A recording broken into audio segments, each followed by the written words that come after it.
Hello friends, स्वागत है आपका यूसीआई डिजिटल यूपी एग्जाम्स के इस प्लेटफॉर्म पर। यूसीआई डिजिटल यूपी एग्जाम्स एकमात्र यहाँ पर कानपुर में आपका ऐसा प्लेटफॉर्म है जो आपको यूपी SSC पैट की बहुत अच्छी सीरीज़ चला रहा है जिसका नाम है विजयी भव। विजयी भव सीरीज, ये इस विजयी भव सीरीज में आपका जो वैदिक संस्कृति चल रहा था, इसमें आपका जो पार्ट थर्ड स्ट्रीम में पार्ट थर्ड है, ये पार्ट थर्ड लेके आए हैं विजयी भव सीरीज के अकॉर्डिंग वैदिक संस्कृति। आपके हमने समथिंग 2 पार्ट हो गए हैं, 20-20 क्वेश्चन के 40 क्वेश्चन आपके कंप्लीट करा दिए गए हैं। इसमें आगे चलते हैं तब एक क्वेश्चन आता है आपका, ये यहाँ पर सूची फर्स्ट को सूची सेकंड से सम्मिलित कीजिए। सूची फर्स्ट को सूची सेकंड से सम्मिलित कीजिए। ए ऋग्वेद, इधर है ऋग्वेद, यजुर्वेद, सामवेद, अथर्ववेद, ये किससे रिलेटेड है? तो हमने आपको बताया था ये सामवेद जो है बेटा वो संगीत से रिलेटेड है। सामवेद संगीतमय स्रोत से रिलेटेड है। ठीक है, आपका ए का 4 हो जाएगा। बी यजुर्वेद, बी का आपका पहला ऋग्वेद है। ऋग्वेद का आपका हो जाएगा, इसमें प्रार्थना और स्रोत दिए गए हैं। ऋग्वेद में बेटा कितनी ऋचाएं दी गई हैं? 10,462 ऋचाएं हैं ऋग्वेद में। 10,462 ऋचाएं हैं और 1028 सूक्त दिए गए हैं। कितने सूक्त हैं? 1028 सूक्त दिए गए हैं। 10,462 ऋचाएं और 1028 सूक्त दिए गए हैं। किसमें? ऋग्वेद में दिए गए हैं। तो ये तो हो गया ए का 4, बी का 2। बी आपका यजुर्वेद है। यजुर्वेद आपका रिलेट किससे करता है? ये कर्मकांड, स्रोत एवं कर्मकांड से रिलेट करता है। स्रोत एवं कर्मकांड से रिलेट करता है। और सी का आपका हो जाएगा 1। सी का ABC सामवेद से रिलेटेड हो जाएगा, संगीतमय हो जाएगा। और डी अथर्ववेद है आपका, तंत्र मंत्र एवं वशीकरण, जादू टोना अंधविश्वास, इससे रिलेटेड आ जाता है। तो आपका आंसर हो जाएगा ए का 4, बी का 2, सी का 1, डी का 3। ये किसमें है? आपका नेक्स्ट क्वेश्चन, आरंभिक वैदिक साहित्य में सर्वाधिक वर्णित नदी कौन सी है? सबसे ज्यादा जो नदी वर्णित है उसका नाम है सिंधु। लेकिन वैदिक साहित्य में सबसे पवित्र नदी जो मानी जाती थी वो सरस्वती नदी थी। सबसे पवित्र नदी मानी जाती थी वो आपकी सरस्वती नदी मानी जाती थी। सरस्वती नदी मानी जाती थी। और लेकिन सबसे ज़्यादा वर्णित नदी कौन सी थी? उसका आंसर आ जाएगा आपका सिंधु नदी। गुड। नेक्स्ट क्वेश्चन, उपनिषद काल के राजा अश्वपति शासक थे। जो उपनिषद काल था वहाँ के राजा अश्वपति कहाँ के शासक थे? अश्वपति ये कैकेयी के शासक थे। कहाँ के? कैकेयी के शासक थे।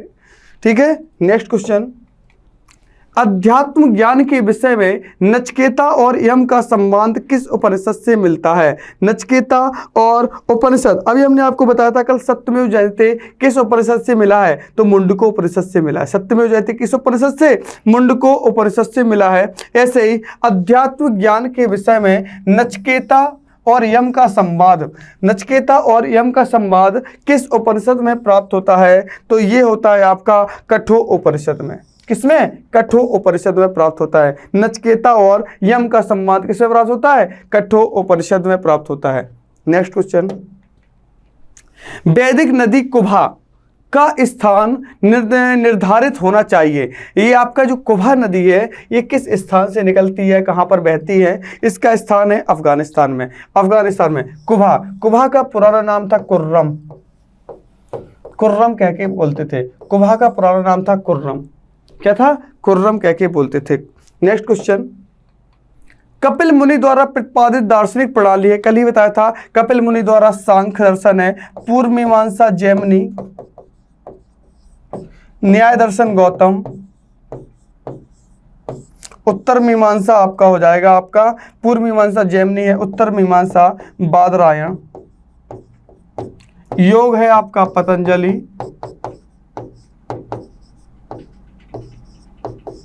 योग आपका पतंजलि। ठीक है। नेक्स्ट क्वेश्चन,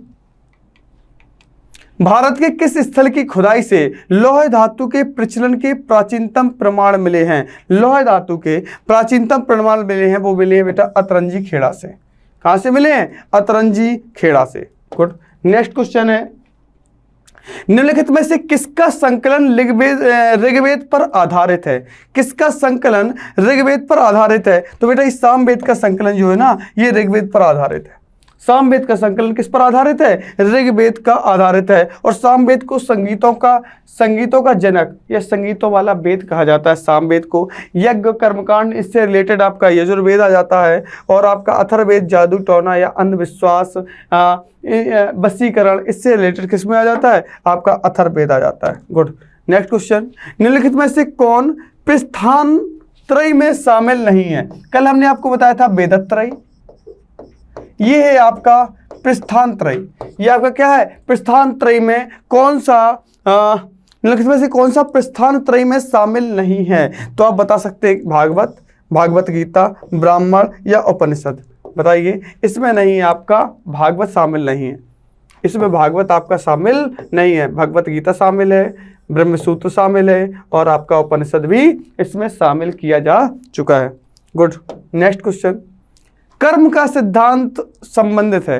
कर्म का सिद्धांत संबंधित है मीमांसा से। कर्म से रिलेटेड जो सिद्धांत दिया गया है वो दिया गया कहां से? मीमांसा से। नेक्स्ट क्वेश्चन, सूची फर्स्ट को सूची सेकंड से सम्मिलित कीजिए। अथर्ववेद, ऋग्वेद, यजुर्वेद, सामवेद किससे रिलेटेड है? तो इसका आंसर हो जाएगा ए का 3, बी का 1, सी का 2, डी का 4। ए का 3, ए आपका अथर्ववेद। अथर्ववेद किससे रिलेटेड है? हमने आपको बताया था, अथर्ववेद औषधियों से भी संबंधित होता है। ठीक है। बी आपका कौन सा है? ऋग्वेद। ऋग्वेद आपका ईश्वर की महिमा से रिलेटेड होता है। ठीक है। सेकंड है बलिदान विधि। सेकंड है बलिदान विधि, ये आपका है हो जाएगा यजुर्वेद से रिलेटेड हो जाएगा बलिदान विधि। और आपका सामवेद हो जाएगा संगीतों वाला वेद। सामवेद हो जाएगा आपका कौन सा वेद? संगीतों वाला वेद हो जाएगा। नेक्स्ट क्वेश्चन, चरक संहिता नामक पुस्तक किस विषय से संबंधित है? चरक संहिता, चरक बेटा आपका ये चिकित्सा से रिलेटेड है। चरक संहिता आपकी चिकित्सा से रिलेटेड है। कौन सी? चरक। अर्थशास्त्र किसके द्वारा लिखी गई? चाणक्य के द्वारा लिखी गई। चाणक्य को भारत का मैकियावेली कहा जाता है। भारत का मैकियावेली किसे कहा जाता है? चाणक्य को कहा जाता है। चाणक्य का दूसरा नाम विष्णुगुप्त भी, इन्हें कौटिल्य भी बोला जाता है।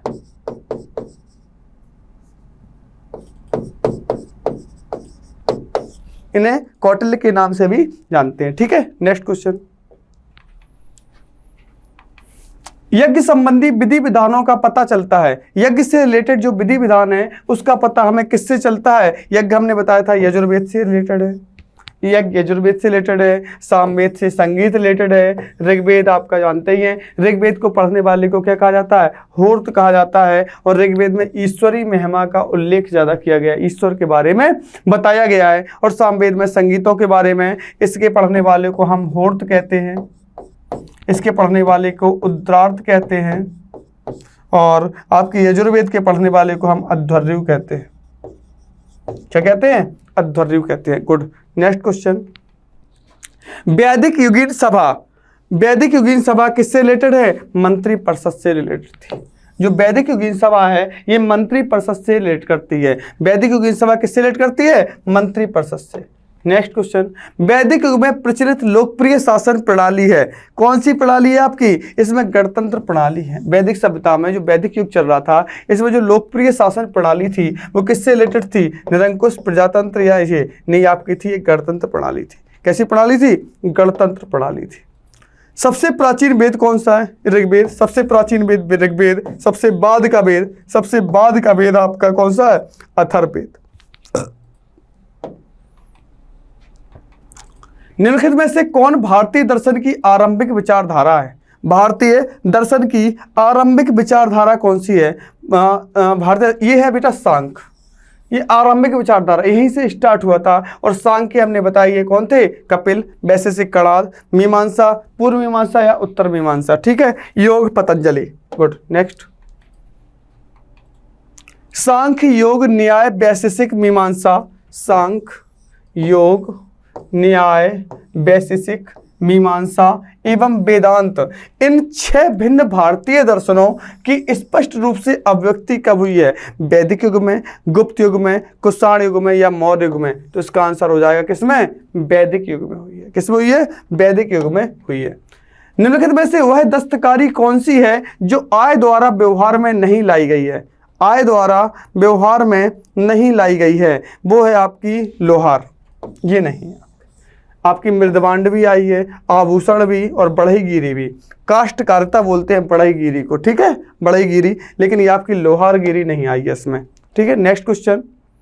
सूची फर्स्ट को सूची सेकंड से मिलान करना है। इसमें उपवेद दिए गए हैं। देखो, जो वेद होते हैं इनके उपवेद भी हुआ करते हैं, तो इनका उपवेद कौन सा है इसके बारे में आपको बताना है। देखो, आपका ए का हो जाएगा आयुर्वेद, आयुर्वेद का उपवेद आपका हो जाएगा ऋग्वेद, ऋग्वेद का उपवेद है आयुर्वेद, आपका यजुर्वेद का उपवेद है धनुर्वेद, और आपका सामवेद का है बेटा गंधर्व वेद, और आपका अथर्ववेद का है आपका शिल्पवेद। देखो, आपका ऋग्वेद का है आयुर्वेद, यजुर्वेद का है धनुर्वेद, सामवेद का है गंधर्व वेद, और अथर्ववेद का कौन सा वेद है? ये उपवेद कौन सा है? शिल्पवेद है। तो ये आंसर नंबर आपका हो जाएगा फर्स्ट, ए नंबर, ए का 1, बी 2, सी 3 एंड डी 4।